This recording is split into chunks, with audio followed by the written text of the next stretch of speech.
ನಮಸ್ಕಾರ ಸ್ನೇಹಿತರೆ. ಕನ್ಯಾ ರಾಶಿ ಚಕ್ರದ ಪರ್ಫೆಕ್ಷನಿಸ್ಟ್ ನೀವು.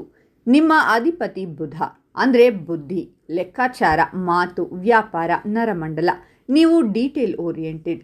ಒಂದು ಸಣ್ಣ ತಪ್ಪು ಕೂಡ ನಿಮ್ಮ ಕಣ್ಣಿಂದ ತಪ್ಪಿಸಿಕೊಳ್ಳಲ್ಲ. ಎಕ್ಸೆಲ್ ಶೀಟ್ ಥರ ನಿಮ್ಮ ಮೆದುಳು ಕೆಲಸ ಮಾಡುತ್ತೆ. ಯಾರಾದರೂ ಸಮಸ್ಯೆ ಅಂದರೆ ತಕ್ಷಣ ಅನಾಲಿಸಿಸ್ ಮಾಡಿ 10 ಪರಿಹಾರ ಕೊಡ್ತೀರಾ. ಸ್ವಚ್ಛತೆ, ಅಚ್ಚುಕಟ್ಟುತನ ಅಂದರೆ ನಿಮಗೆ ಪ್ರಾಣ. ನಿಮ್ಮ ಕೈಲಾದಷ್ಟು ಎಲ್ಲರಿಗೂ ಸಹಾಯ ಮಾಡ್ತೀರಾ, ಆದರೆ ಅದಕ್ಕೆ ಕ್ರೆಡಿಟ್ ಬೇಡ ಅಂತೀರಾ. ನೀವು ಪ್ರಾಕ್ಟಿಕಲ್, ಎಮೋಷನ್ಗಿಂತ ಲಾಜಿಕ್ಗೆ ಜಾಸ್ತಿ ಬೆಲೆ ಕೊಡ್ತೀರಾ. ಇದು ಸರಿ, ಅದು ತಪ್ಪು ಅಂತ ಕ್ಲಿಯರ್ ಆಗಿ ಹೇಳ್ತೀರಾ. ನಿಮ್ಮ ಆರೋಗ್ಯದ ಬಗ್ಗೆ, ಫ್ಯಾಮಿಲಿ ಬಗ್ಗೆ, ಕೆಲಸದ ಬಗ್ಗೆ ತುಂಬ ಕಾಳಜಿ. ಒಂದ್ಸಲ ಮಾತು ಕೊಟ್ಟರೆ ಅದನ್ನು ಉಳಿಸಿಕೊಳ್ಳೋಕೆ ಏನು ಬೇಕಾದರೂ ಮಾಡ್ತೀರಾ. ಆದರೆ ಕನ್ಯಾ ರಾಶಿಯವರೇ, ನಿಮ್ಮ ಈ ಪರ್ಫೆಕ್ಷನ್, ನಿಮ್ಮ ಸಹಾಯ ಮಾಡೋ ಗುಣ, ನಿಮ್ಮ ನೇರ ಮಾತನ್ನೇ ವೀಕ್ನೆಸ್ ಮಾಡಿಕೊಂಡು 3 ಥರದ ಶತ್ರುಗಳು ನಿಮ್ಮನ್ನು ಟಾರ್ಗೆಟ್ ಮಾಡ್ತಾರೆ. ಇವರು ನಿಮ್ಮ ಮುಂದೆ ನೀವು ತುಂಬ ಜಾಣರು, ನಿಮಗೆ ಎಲ್ಲ ಗೊತ್ತು ಅಂತಾರೆ. ಆದರೆ ಹಿಂದೆ ನಿಮ್ಮ ಬುದ್ಧಿಯನ್ನೇ ಬಳಸಿಕೊಂಡು ನಿಮ್ಮನ್ನೇ ಕನ್ಫ್ಯೂಸ್ ಮಾಡಿ ನಿಮ್ಮ ಶಾಂತಿಯನ್ನೇ ಹಾಳು ಮಾಡ್ತಾರೆ. ನಿಮ್ಮ ತಪ್ಪು ಹುಡುಕೋ ಕೆಲಸ ಬಿಟ್ಟು ನಿಮ್ಮ ಒಳ್ಳೆಯತನವನ್ನೇ ದುರುಪಯೋಗ ಮಾಡೋ ಜನ ಇವರು. ಹಾಗಾದರೆ ಈ ಶತ್ರುಗಳು ಯಾರು? ಇವರು ಹೇಗೆಲ್ಲ ನಿಮಗೆ ಮೋಸ ಮಾಡ್ತಾರೆ ಅಂತ ಈ ವಿಡಿಯೋದಲ್ಲಿ ತಿಳಿಸಿಕೊಡ್ತೀನಿ. ಕೊನೆಯವರೆಗೂ ಸ್ಕಿಪ್ ಮಾಡದೆ ನೋಡಿ.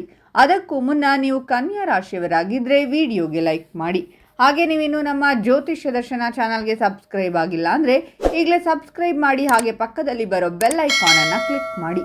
ನಿಮ್ಮ ಸಮಸ್ಯೆಗಳಾದಂತಹ ಸತಿಪತಿ ಕಲಹ, ಪ್ರೀತಿಯಲ್ಲಿ ಮೋಸ, ಭೂಮಿ ವಿಚಾರ, ಕೋರ್ಟ್ ಕೇಸ್, ವ್ಯಾಪಾರ, ಹಣಕಾಸಿನ ತೊಂದರೆ, ಸಾಲಬಾಧೆ, ಸ್ತ್ರೀಯರು, ಗುಪ್ತ ಸಮಸ್ಯೆ, ಹೀಗೆ ಹಲವಾರು ಸಮಸ್ಯೆಗಳಿಗೆ ಶಾಶ್ವತ ಪರಿಹಾರ ಮಾಡಿಕೊಡುತ್ತಾರೆ. ಡಿಸ್ಪ್ಲೇ ಮೇಲೆ ಕಾಣುವ ಗುರುಜಿ ನಂಬರ್ಗೆ ಒಮ್ಮೆ ಕರೆ ಮಾಡಿ.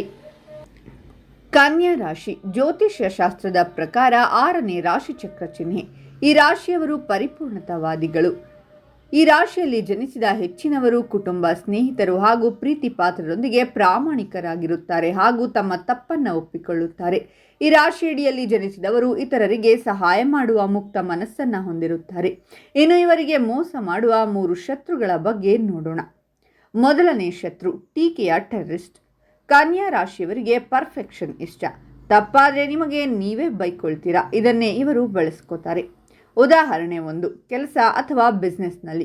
ನೀವು ಆಫೀಸ್ನಲ್ಲಿ ಅಥವಾ ಬಿಸ್ನೆಸ್ನಲ್ಲಿ 100% ಪರ್ಫೆಕ್ಟ್ ಆಗಿ ಒಂದು ಪ್ರಾಜೆಕ್ಟ್ ಮುಗಿಸಿರ್ತೀರಾ. 99 ಕೆಲಸ ಸರಿ ಇರುತ್ತೆ, ಒಂದು ಸಣ್ಣ ಸ್ಪೆಲ್ಲಿಂಗ್ ಮಿಸ್ಟೇಕ್ ಇರುತ್ತೆ. ನಿಮ್ಮ ಸಹೋದ್ಯೋಗಿ ಅಥವಾ ಬಾಸ್ ಏನು ಮಾಡ್ತಾನೆ? ಆ 99 ಒಳ್ಳೆ ಕೆಲಸದ ಬಗ್ಗೆ ಮಾತೇ ಆಡಲ್ಲ. ಆ ಒಂದು ತಪ್ಪನ್ನೇ ಹಿಡಿದುಕೊಂಡು, ನೋಡಿ ಇಷ್ಟು ಸಿಂಪಲ್ ವಿಷಯ ಕೂಡ ನಿಮಗೆ ಗೊತ್ತಾಗಲ್ವಾ, ನೀವು ಡೀಟೇಲ್ ಮಿಸ್ ಮಾಡ್ತೀರಾ ಅಂತ 10 ಜನರ ಮುಂದೆ ಹೇಳ್ತಾನೆ. ನೀವೇನು ಮಾಡ್ತೀರಾ? ರಾತ್ರಿ ಇಡೀ ನಿದ್ದೆ ಬರಲ್ಲ. ನಿಜಾನೇ ನಾನು ಯೂಸ್ಲೆಸ್ಸಾ ಅಂತ ನಿಮ್ಮ ಬಗ್ಗೆನೇ ಡೌಟ್ ಶುರು ಮಾಡ್ತೀರಾ. ನಿಮ್ಮ ಆತ್ಮವಿಶ್ವಾಸ ಡ್ಯಾಮೇಜ್ ಆಗುತ್ತೆ. ಅವನ ಉದ್ದೇಶನೇ ಅದು, ನಿಮ್ಮನ್ನು ಮಾನಸಿಕವಾಗಿ ವೀಕ್ ಮಾಡೋದು. ಉದಾಹರಣೆ 2, ಮನೆ ಅಥವಾ ಸಂಬಂಧದಲ್ಲಿ. ನೀವು ಮನೆಯನ್ನು ತುಂಬ ಚೊಕ್ಕವಾಗಿಟ್ಟಿರ್ತೀರಾ, ಅಡುಗೆ ಪರ್ಫೆಕ್ಟ್ ಮಾಡಿರ್ತೀರಾ, ಮಕ್ಕಳ ಹೋಮ್ವರ್ಕ್ ಕೂಡ ಚೆಕ್ ಮಾಡಿರ್ತೀರಾ. ಆದರೆ ಹಾಲ್ನಲ್ಲಿ ಒಂದು ಪೇಪರ್ ಬಿದ್ದಿರುತ್ತೆ. ನಿಮ್ಮ ಮನೆಯವರು ಅಥವಾ ಬಂಧುಗಳು, ನೀನು ದಿನ ಕ್ಲೀನ್ ಮಾಡ್ತೀನಿ ಅಂತೀಯಾ, ಆದರೆ ಇದೆಂಥ ಮನೆ, ಎಲ್ಲ ಚೆಲ್ಲಾಪಿಲ್ಲಿ ಅಂತ ಕಂಪ್ಲೇಂಟ್ ಮಾಡ್ತಾರೆ. ನೀವು 24 ಗಂಟೆ ದುಡಿದದ್ದು ಯಾರಿಗೂ ಕಾಣಲ್ಲ, ಆ ಒಂದು ಪೇಪರ್ ಮಾತ್ರ ಕಾಣುತ್ತೆ. ನೀವು ನೊಂದುಕೊಂಡು ನಾನು ಎಷ್ಟೇ ಮಾಡಿದರೂ ಯಾರಿಗೂ ಖುಷಿ ಇಲ್ಲ ಅಂತ ಸುಮ್ಮನಾಗ್ತೀರಾ. ನಿಮ್ಮ ಸೇವಾ ಮನೋಭಾವಕ್ಕೆ ಬೆಲೆ ಇಲ್ಲದ ಹಾಗೆ ಮಾಡ್ತಾರೆ. ಗುರುತು ಹಿಡಿಯೋದು ಹೇಗೆ? 1, ಯಾವಾಗಲೂ ನಿಮ್ಮ ತಪ್ಪನ್ನೇ ಹುಡುಕ್ತಾ ಇರ್ತಾರೆ, ಒಳ್ಳೆಯದನ್ನು ಮೆಚ್ಚಲ್ಲ. 2, ನಿಮ್ಮ ಒಳ್ಳೆಯದಕ್ಕೆ ಹೇಳ್ತಿರೋದು ಅಂತ ಟೀಕೆ ಮಾಡ್ತಾರೆ, ಆದರೆ ಸಲಹೆ ಕೊಡಲ್ಲ. 3, ಬೇರೆಯವರ ಮುಂದೆ ನಿಮ್ಮನ್ನು ಕಂಪೇರ್ ಮಾಡಿ ಕೀಳಾಗಿ ಕಾಣಿಸ್ತಾರೆ. ಇನ್ನು 2ನೇ ಶತ್ರು ಕೆಲಸವನ್ನು ಹೆಚ್ಚಿಸುವವನು. ಕನ್ಯಾ ರಾಶಿಯವರು ಇಲ್ಲ ಅನ್ನೋಕೆ ಕಷ್ಟಪಡ್ತಾರೆ. ಸಹಾಯ ಮಾಡೋ ಗುಣ ಜಾಸ್ತಿ, ಇದನ್ನೇ ಇವರು ಬಳಸ್ಕೋತಾರೆ. ಉದಾಹರಣೆ 1, ಆಫೀಸ್ನಲ್ಲಿ. ನಿಮ್ಮ ಟೀಮ್ನಲ್ಲಿ ಒಬ್ಬ ವ್ಯಕ್ತಿ ಯಾವಾಗಲೂ ಅಣ್ಣ ನನಗೆ ಇದು ಗೊತ್ತಾಗ್ತಿಲ್ಲ, ಸ್ವಲ್ಪ ಹೆಲ್ಪ್ ಮಾಡಿ, ನಿಮ್ಮಷ್ಟು ಫಾಸ್ಟ್ ಯಾರೂ ಮಾಡಲ್ಲ ಅಂತ ನಿಮ್ಮ ಹತ್ರನೇ ಬರ್ತಾನೆ. ನೀವು ನಿಮ್ಮ ಕೆಲಸ ಬಿಟ್ಟು ಅವನ ರಿಪೋರ್ಟ್ ರೆಡಿ ಮಾಡ್ತೀರಾ, ಪ್ರೆಸೆಂಟೇಷನ್ ಮಾಡ್ತೀರಾ, ಕ್ಲೈಂಟ್ಗೆ ಮೇಲ್ ಕೂಡ ಕಳಿಸ್ತೀರಾ. ಅವನು ಆರಾಮಾಗಿ ಕಾಫಿ ಕುಡಿತಾ ಇರ್ತಾನೆ. ಮೀಟಿಂಗ್ನಲ್ಲಿ ಬಾಸ್ ಗುಡ್ ವರ್ಕ್ ಅಂದರೆ ಅವನು ಥ್ಯಾಂಕ್ಸ್ ಹೇಳಿ ಕ್ರೆಡಿಟ್ ತಗೋತಾನೆ. ನಿಮ್ಮ ಹೆಸರು ಎಲ್ಲೂ ಬರಲ್ಲ. ನೀವು ರಾತ್ರಿ 10 ಗಂಟೆವರೆಗೂ ಆಫೀಸ್ನಲ್ಲಿ ಕೂತು ಅವನ ಕೆಲಸ ಮಾಡಿ ನಿಮ್ಮ ಫ್ಯಾಮಿಲಿ ಟೈಮ್, ಹೆಲ್ತ್ ಎಲ್ಲ ಹಾಳು ಮಾಡಿಕೊಳ್ತೀರಾ. ಉದಾಹರಣೆ 2, ಸ್ನೇಹಿತರು ಅಥವಾ ಬಂಧುಗಳಲ್ಲಿ. ನಿಮ್ಮ ಸ್ನೇಹಿತ ನನಗೆ ಬ್ಯಾಂಕ್ ಲೋನ್ ಅಪ್ಲೈ ಮಾಡೋದು ಗೊತ್ತಿಲ್ಲ, ಇನ್ಕಮ್ ಟ್ಯಾಕ್ಸ್ ಫೈಲ್ ಮಾಡೋದು ಗೊತ್ತಿಲ್ಲ, ಪಾಸ್ಪೋರ್ಟ್ ತಗೊಳ್ಳೋದು ಗೊತ್ತಿಲ್ಲ ಅಂತ ಎಲ್ಲದಕ್ಕೂ ನಿಮ್ಮನ್ನೇ ಡಿಪೆಂಡ್ ಆಗ್ತಾನೆ. ನೀವು ಅವನ ಎಲ್ಲ ಡಾಕ್ಯುಮೆಂಟ್ ರೆಡಿ ಮಾಡ್ತೀರಾ, ಲೈನ್ನಲ್ಲಿ ನಿಂತು ಕೆಲಸ ಮಾಡಿಸ್ತೀರಾ, ಫಾರ್ಮ್ ಫಿಲ್ ಮಾಡ್ತೀರಾ, 2-3 ದಿನ ನಿಮ್ಮ ಕೆಲಸ ಬಿಟ್ಟು ಅವನ ಹಿಂದೆ ಓಡ್ತೀರಾ. ಆದರೆ ನಿಮಗೆ ಎಮರ್ಜೆನ್ಸಿ ಇದ್ದಾಗ ಸ್ವಲ್ಪ ಆಸ್ಪತ್ರೆಗೆ ಡ್ರಾಪ್ ಮಾಡ್ತೀಯಾ. ಅಂದರೆ ಸಾರಿ ಕಣೋ, ನನಗೆ ಅರ್ಜೆಂಟ್ ಮೀಟಿಂಗ್ ಇದೆ ಅಂತಾನೆ. ನೀವು ಅವನಿಗೆ ಪರ್ಸನಲ್ ಸೆಕ್ರೆಟರಿ ಥರ ದುಡಿದದ್ದು ವೇಸ್ಟ್. ಗುರುತು ಹಿಡಿಯೋದು ಹೇಗೆ? 1, ಅವರಿಗೆ ಯಾವಾಗಲೂ ಅರ್ಜೆಂಟ್ ಕೆಲಸ ಇರುತ್ತೆ, ಆದರೆ ನೀವೇ ಮಾಡಬೇಕು. 2, ನೀವು ಬಿಟ್ಟರೆ ಯಾರೂ ಇಲ್ಲ ಅಂತ ಎಮೋಷ್ನಲ್ ಆಗಿ ಕೆಲಸ ಮಾಡಿಸ್ಕೋತಾರೆ.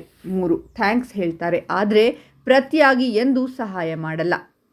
3ನೇ ಶತ್ರು, ಗೊಂದಲದ ಗೂಡು. ಕನ್ಯಾ ರಾಶಿಯವರಿಗೆ ಕ್ಲಾರಿಟಿ ಇಷ್ಟ, ಗೊಂದಲ ಅಂದರೆ ಆಗಲ್ಲ. ಇದನ್ನೇ ಇವರು ಅಸ್ತ್ರ ಮಾಡ್ಕೋತಾರೆ.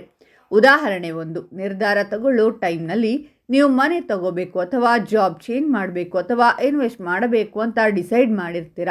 ಎಲ್ಲ ಲೆಕ್ಕಾಚಾರ ಹಾಕಿ ಕೆಲಸವನ್ನು ಶುರು ಮಾಡಬೇಕು ಅಂತಿರ್ತೀರ.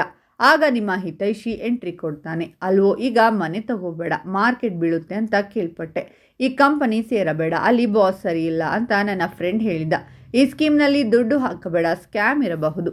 ನೀವು ಕನ್ಫ್ಯೂಸ್ ಆಗ್ತೀರಾ, 10 ಜನರನ್ನು ಕೇಳ್ತೀರಾ, ಯೂಟ್ಯೂಬ್ ನೋಡ್ತೀರಾ, ರಾತ್ರಿ ನಿದ್ದೆ ಬಿಡ್ತೀರಾ, ಕೊನೆಗೆ ಯಾವ ನಿರ್ಧಾರನೂ ತೆಗೆದುಕೊಳ್ಳಲು ಆಗದೆ ಅವಕಾಶ ಮಿಸ್ ಮಾಡ್ಕೊಳ್ತೀರಾ. 6 ತಿಂಗಳಾದ ಮೇಲೆ ಅಯ್ಯೋ ಆಗಲೇ ಮಾಡಿದರೆ ಲಾಭ ಆಗ್ತಿತ್ತು ಅಂತ ಪಶ್ಚಾತ್ತಾಪ ಪಡ್ತೀರಾ. ಉದಾಹರಣೆ 2, ಆರೋಗ್ಯ ಅಥವಾ ಫ್ಯಾಮಿಲಿ ವಿಷಯದಲ್ಲಿ ನಿಮಗೆ ಸಣ್ಣ ತಲೆನೋವು ಬಂದಿದೆ ಅಂತ ಡಾಕ್ಟರ್ ಹತ್ರ ಹೋಗಿ ಮಾತ್ರೆ ತಗೊಂಡಿರ್ತೀರಾ. ಅದನ್ನು ನೀವು ನಿಮ್ಮ ಸಂಬಂಧಿಕರ ಹತ್ರ ಹೇಳ್ತೀರಾ. ಅವರು ಏನು ಹೇಳ್ತಾರೆ? ಅಯ್ಯೋ, ತಲೆನೋವಿಗೆ ಮಾತ್ರೆ ತಗೋಬೇಡ, ಕಿಡ್ನಿ ಪ್ರಾಬ್ಲಮ್ ಆಗುತ್ತೆ, ನನ್ನ ಅತ್ತೆ ಮಗನಿಗೆ ಹಾಗೇ ಆಗಿತ್ತು, ನೀನು ಆಯುರ್ವೇದ ಟ್ರೈ ಮಾಡು, ಹೋಮಿಯೋಪತಿ ಮಾಡು, ಈ ಎಲೆ ತಿನ್ನು, ಆ ಕಷಾಯ ಕುಡಿ ಅಂತ ಹೇಳ್ತಾರೆ. ನೀವು ಗಾಬರಿಯಾಗಿ ಡಾಕ್ಟರ್ ಮಾತು ಬಿಟ್ಟು 10 ಜನ ಹೇಳಿದ್ದನ್ನು ಟ್ರೈ ಮಾಡ್ತೀರಾ. ಕೊನೆಗೆ ಸಣ್ಣ ತಲೆನೋವು ದೊಡ್ಡ ಕಾಯಿಲೆ ಆಗುತ್ತೆ. ನಿಮ್ಮ ಲಾಜಿಕಲ್ ಮೈಂಡ್ಗೆ ಕಸ ಹಾಕಿ ನಿಮ್ಮ ಆರೋಗ್ಯ ಹಾಳು ಮಾಡ್ತಾರೆ. ಗುರುತು ಹಿಡಿಯೋದು ಹೇಗೆ? ಯಾವುದೇ ವಿಷಯಕ್ಕೂ ಆದರೆ ಒಂದು ವೇಳೆ ಅಂತ ನೆಗೆಟಿವ್ ಆಯಾಮ ಕೊಡ್ತಾರೆ. 2, ಅರ್ಧ ಸತ್ಯ ಅರ್ಧ ಸುಳ್ಳು ಹೇಳಿ ನಿಮ್ಮನ್ನು ದಾರಿ ತಪ್ಪಿಸ್ತಾರೆ. 3, ನಿನ್ನ ಒಳ್ಳೆಯದಕ್ಕೆ ಹೇಳ್ತಿರೋದು ಅಂತ ನಿಮ್ಮ ನಿರ್ಧಾರವನ್ನೇ ಕೊಲ್ಲುತ್ತಾರೆ. ಕನ್ಯಾ ರಾಶಿಯ ಬುದ್ಧಿವಂತರೇ, ಈ 3 ಶತ್ರುಗಳಿಂದ ಬಚಾವಾಗೋಕೆ 3 ಬುಧ ಬಲದ ಪರಿಹಾರಗಳಿವೆ. ಪರಿಹಾರ 1, 80-20 ರೂಲ್. ಟೀಕೆಯ ಟೆರರಿಸ್ಟ್ಗೆ ನಿಮ್ಮ ಕೆಲಸ 80% ಪರ್ಫೆಕ್ಟ್ ಆಗಿದ್ರೆ ಸಾಕು, 100ಗೆ ಟ್ರೈ ಮಾಡಿ ಸ್ಟ್ರೆಸ್ ಮಾಡ್ಕೋಬೇಡಿ. ಏನು ಮಾಡಬೇಕು ಅಂದರೆ, ಯಾರಾದರೂ ಟೀಕೆ ಮಾಡಿದರೆ ಸಲಹೆಗೆ ಥ್ಯಾಂಕ್ಸ್, ನೆಕ್ಸ್ಟ್ ಟೈಮ್ ನೋಡ್ಕೋತೀನಿ ಅಂತ ಹೇಳಿ ಅಲ್ಲೇ ಬಿಟ್ಟು ಬಿಡಿ. ಅವರ ಮಾತನ್ನು ತಲೆಗೆ ಹಚ್ಕೋಬೇಡಿ. ಮಂತ್ರ: ಪ್ರತಿ ಬುಧವಾರ ಗಣಪತಿಗೆ ಗರಿಕೆ ಹುಲ್ಲು ಅರ್ಪಿಸಿ ಓಂ ಬುಂ ಬುಧಾಯ ನಮಃ 11 ಸಲ ಹೇಳಿ. ಬುದ್ಧಿ ಶಾರ್ಪ್ ಆಗುತ್ತೆ, ಯಾರು ಸುಮ್ಮನೆ ಟೀಕೆ ಮಾಡ್ತಾರೆ ಅಂತ ಗೊತ್ತಾಗುತ್ತೆ.